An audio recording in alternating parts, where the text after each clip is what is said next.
Let's kick this off as usual with explaining parsing rules first. So damage done to Freya before her last overheal is excluded.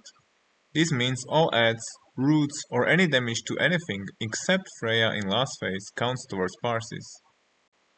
Just like I mentioned in other guides however, in order to achieve the 99 parse, you have to kill Freya on hard mode, so with 3 elders alive.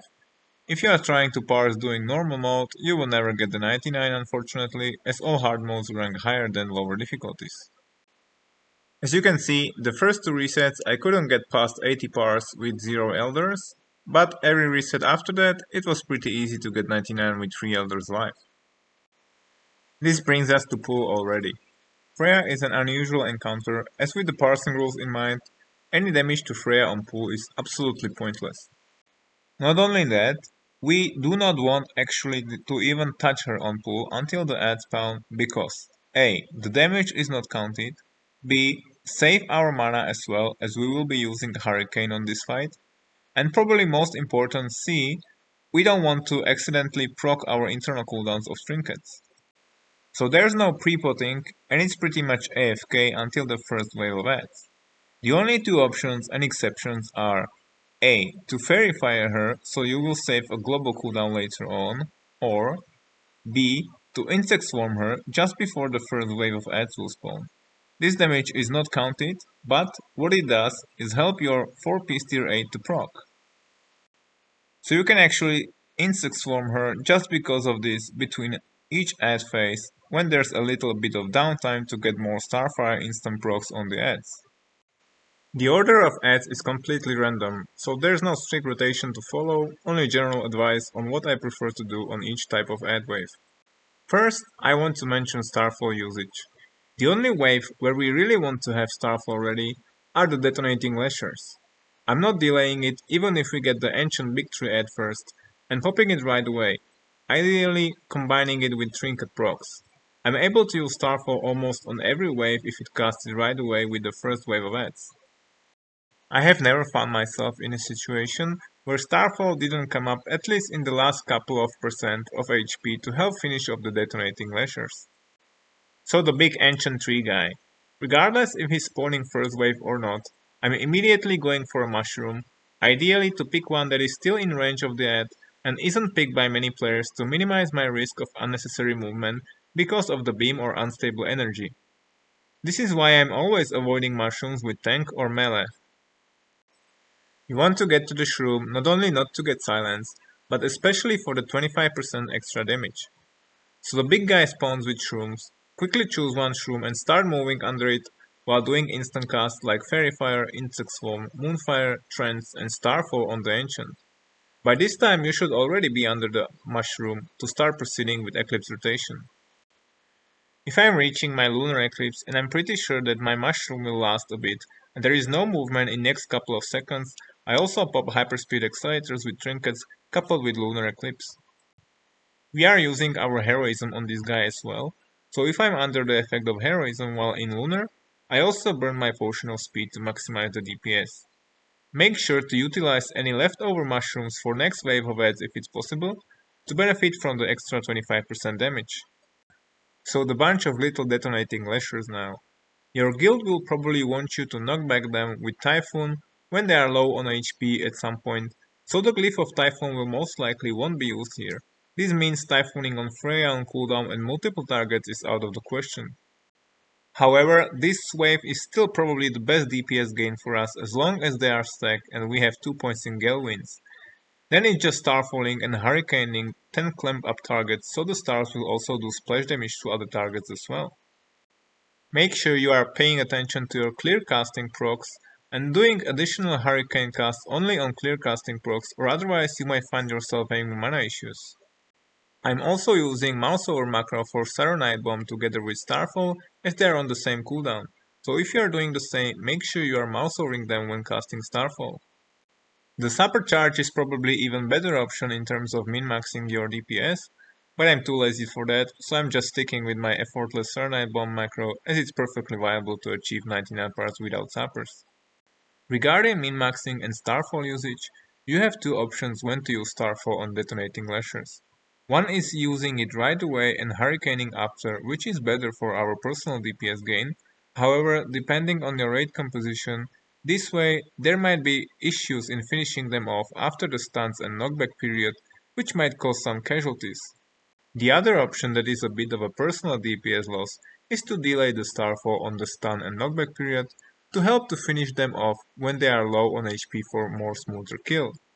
However, oftentimes you have no choice when lashes are not the first wave, as the starfall could still be on cooldown upon their spawning. So you have to go with starfall at the end of this wave anyway. Both are perfectly viable though for achieving 99 parse. The last type of wave are the free adds, Snaplasher, Stormlasher and Water Spirit.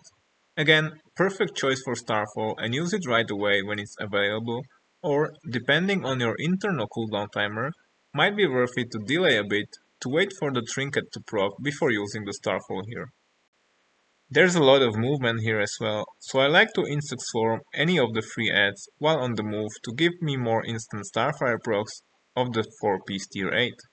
Other than that, I'm usually nuking Snaplasher as it has the most HP, but shift targets depending on their HP values.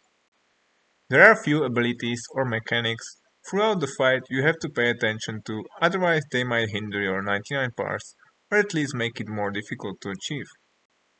First and straightforward are the beams. You just pretty much move out of it and make sure to always be casting even on the move, so throw some instant casts while running. I'm usually refreshing my dots or iterating if Starfall or Trends are on cooldown and I have no instant Starfire proc ready. Also, the beams are casted on random players directly on top of them, so make sure you aren't stacking with others to minimize the risk of unnecessary movement, or are not choosing mushrooms that are already too crowded. The iron roots is similar to beam. Probably don't have that much of an impact on your parse unless you are caught in a weird position like beam or the exploding nature bombs in last phase. Always expect you can be rooted in place, so act accordingly with your positioning and don't be slow moving out of other things. Oh, and by the way, you can DPS your own roots, so shouldn't be much of a DPS loss even if you get rooted. One of the abilities that can hinder your parse is Nature's Fury. If you have to move out of a mushroom because of it, not to hit other people and there are no other unoccupied mushrooms near, so you have to sit out and get silenced. Therefore, always position yourself accordingly and pay attention to close mushrooms that are free and rocket boots right away to the nearest unoccupied one if you get Nature's Fury, so you can continue blasting. And the last ability to mention is Ground Tremor.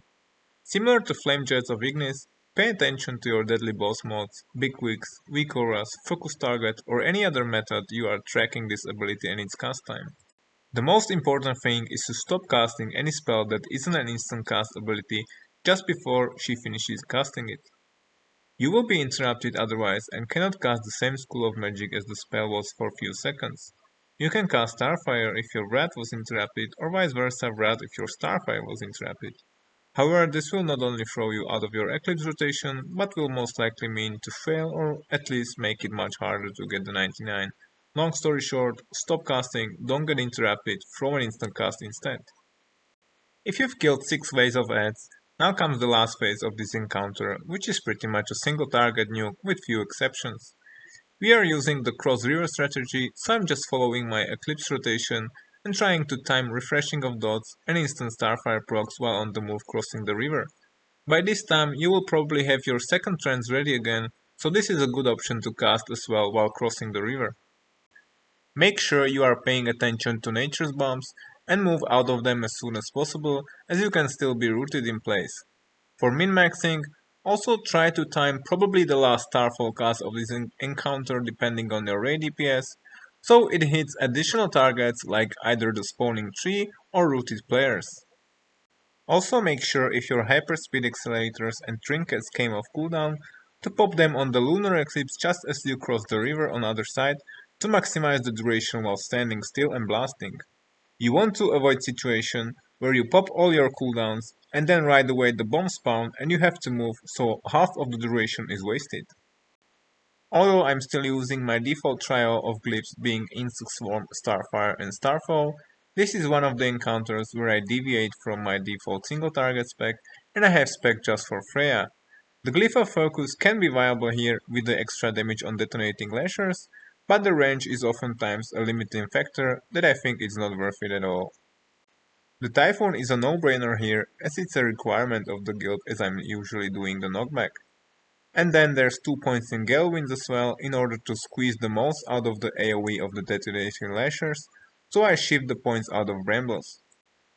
I moved the Oaking Frenzy point into Omen of Clarity as well, just because it's a longer fight and I'm using Hurricane, which is mana intensive. So having the free Hurricane on Omen of Clarity procs is always nice. And that's pretty much it. Thank you for watching, and if you like the content, I would appreciate if you like the video and subscribe. Thank you and good luck.